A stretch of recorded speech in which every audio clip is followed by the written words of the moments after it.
Hello everyone. I am Dr. Rohit and I welcome you to my short videos by Inner Peace Clinic. In this series we will be discussing topics related to mental illness in precise manner. So let's begin. Hello everyone. आज short topic में हम बात करेंगे OCD के बारे में। तो हम ओसीडी को सिंपल भाषा में समझने की कोशिश करेंगे कि ओसीडी होता क्या है, उसमें ब्रेन में क्या चेंजेस होते हैं, उसके लक्षण क्या होते हैं, सिम्टम्स क्या होते हैं, उसका ट्रीटमेंट कैसा होता है और ये कहाँ तक जा सकता है, कब ख़त्म हो सकता है, कितना सीवियरिटी में ओसीडी एग्जिस्ट करता है।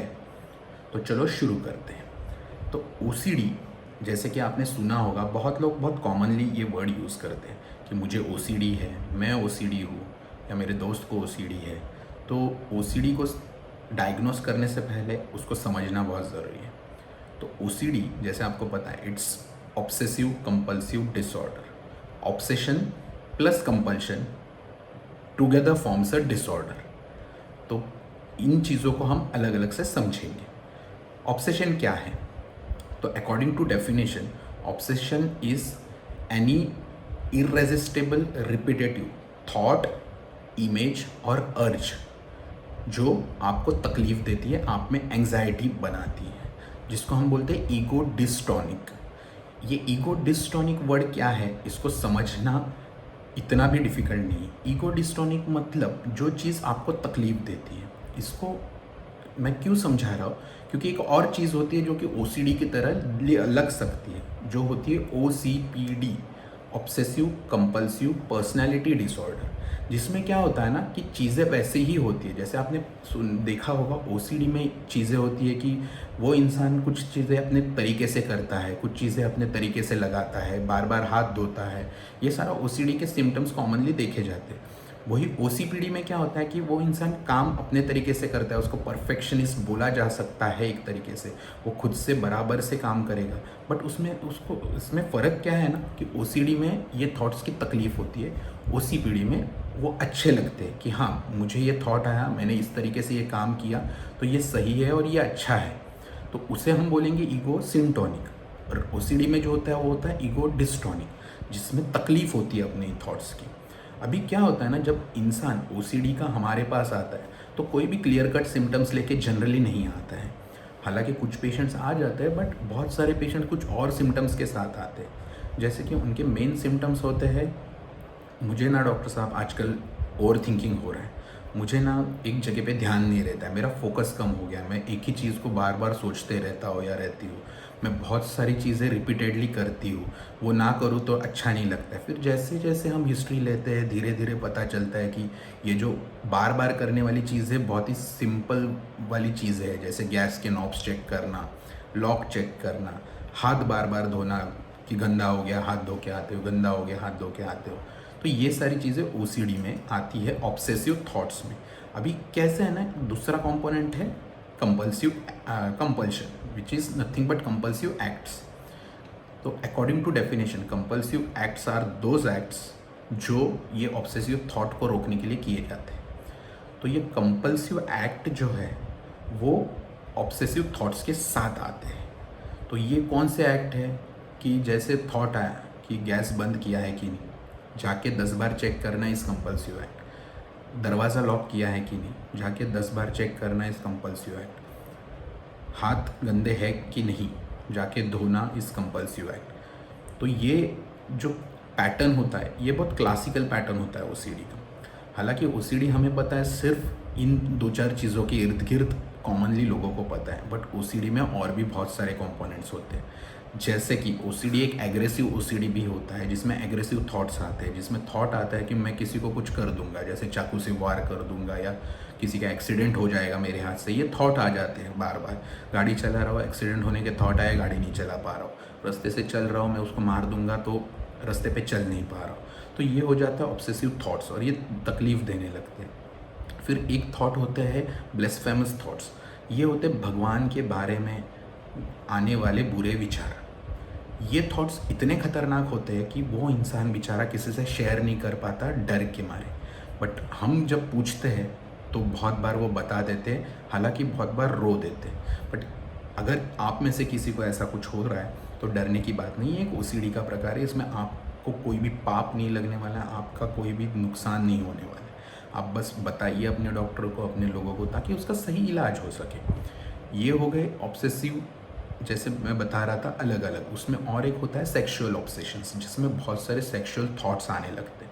सेक्सुअल थॉट से क्या होता है ना कि बार बार बार बार वो आने से ना एक दिमाग पे एक अलग असर पड़ता है। पूरे दिन इंसान उसी चीज़ों में घूमता रहता है, उससे बहुत तकलीफ सी होने लगती है बेचारे को। वो इंसान पूरा उसमें ड्रेन आउट हो जाता है और वो कुछ नहीं कर पाता।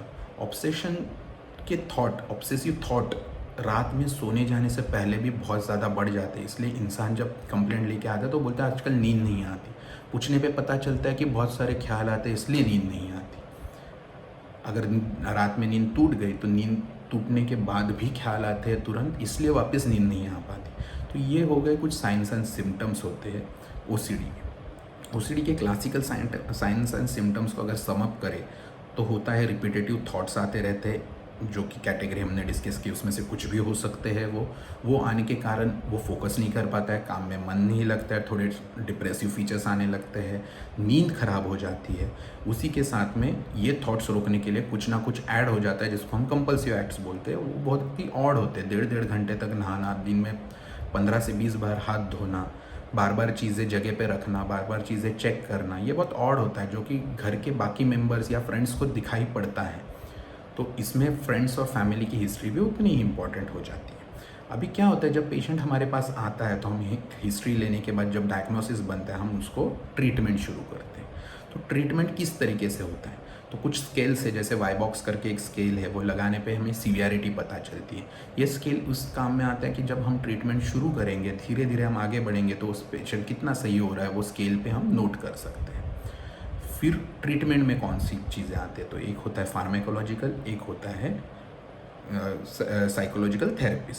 तो फार्मेकोलॉजिकल में क्या आता है, तो एक एंटी डिप्रेसेंट SSRI कैटेगरी के ड्रग्स यूज़ होते हैं। ये ड्रग्स क्या करते हैं कि सेरोटोनिन नाम के केमिकल को बैलेंस में लाते हैं। सेरोटोनिन काम करता है आपके थॉट प्रोसेसिंग पे, थॉट सर्किट पे। तो ये सर्किट हमारे थॉट्स को रेगुलेट करता है। अभी OCD में होता क्या है कि ये सेरोटोनिन का कंट्रोल उस पर ना होने के कारण एक थॉट पे ब्रेक नहीं लग पाता है, या उसको सही से प्रोसेस नहीं हो पाता है। प्रोसेस ना होने के कारण होता है कन्फ्यूजन, कन्फ्यूजन के कारण होती है एंग्जाइटी। तो जैसे ही हम ये ब्रेक सही कर देते हैं, ये थॉट्स कम हो जाते हैं, एंग्जाइटी कम हो जाती है, इसी से नींद ठीक होती है।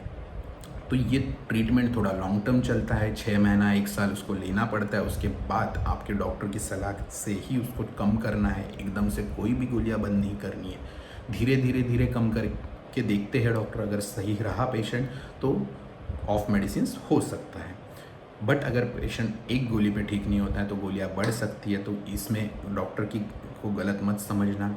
ऐसा कुछ भी नहीं है कि डॉक्टर को पता नहीं है। कभी कभी कोई गोलियां असर करती है, कोई नहीं करती है। कोई किसी की स्टेज सीवियरिटी जो बोलते हैं डिसऑर्डर की इतनी ज़्यादा होती है कि उसमें वो गोलियां काम नहीं कर पाती। ये हो गया फार्मेकोलॉजिकल। ये फार्मेकोथेरेपी में क्या होता है, तो उसमें होती है ERP नाम की थेरेपी। तो ये ERP क्या है, ERP है एक्सपोजर एंड रिस्पॉन्स प्रिवेंशन।